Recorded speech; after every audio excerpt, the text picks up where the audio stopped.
Bonjour, je m'appelle Mohamed Lifilele Blrissi et je suis un étudiant en quatrième année génie informatique à l'INSA de Marrakech. J'ai 22 ans. Durant ma formation, j'ai acquis beaucoup de notions de base dans la programmation, mais comme on sait que notre formation dans notre école, elle est générale. Donc, chacun des étudiants, il faut suivre un seul domaine et d'approfondir ses connaissances dans ce domaine. Et moi, je suis passionné par le domaine de data.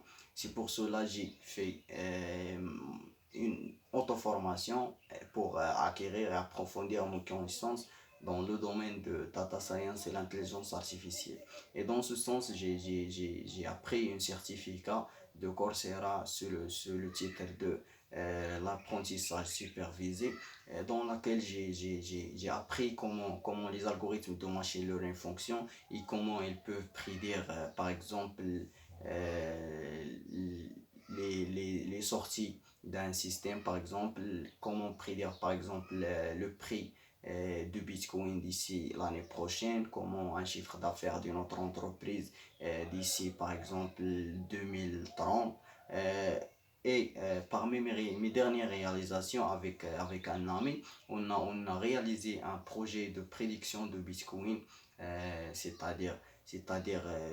prédire le prix de Bitcoin ici par exemple la semaine prochaine. Et on a déployé ce projet dans un site web, mais n'est pas encore distribué pour tous les utilisateurs. Dans ce système, il vous te donne une idée par exemple sur le prix de Bitcoin, par exemple le dimanche prochain, le mois prochain. C'est pour cela que vous pouvez faire des transactions, par exemple de vendre ou bien d'acheter ce Bitcoin.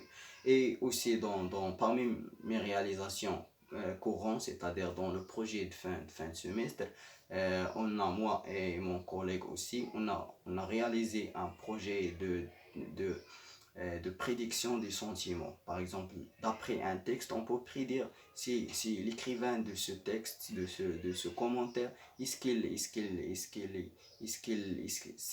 ses émotions, est-ce qu'elle est par exemple triste, est-ce qu'elle est joie, ou bien est-ce qu'elle est choquée, et etc. Il existe cette émotion qu'on peut prédire d'après ses commentaires ou bien ses textes. Et cela nous permet par exemple de savoir à marcher, par exemple, ou bien une brand, les sentiments ou bien les opinions des utilisateurs à propos de cette marque, par exemple, dans les réseaux sociaux. Par exemple, on collecte tous les commentaires par exemple, on peut dire par exemple marque Télécom, et on peut savoir si les personnes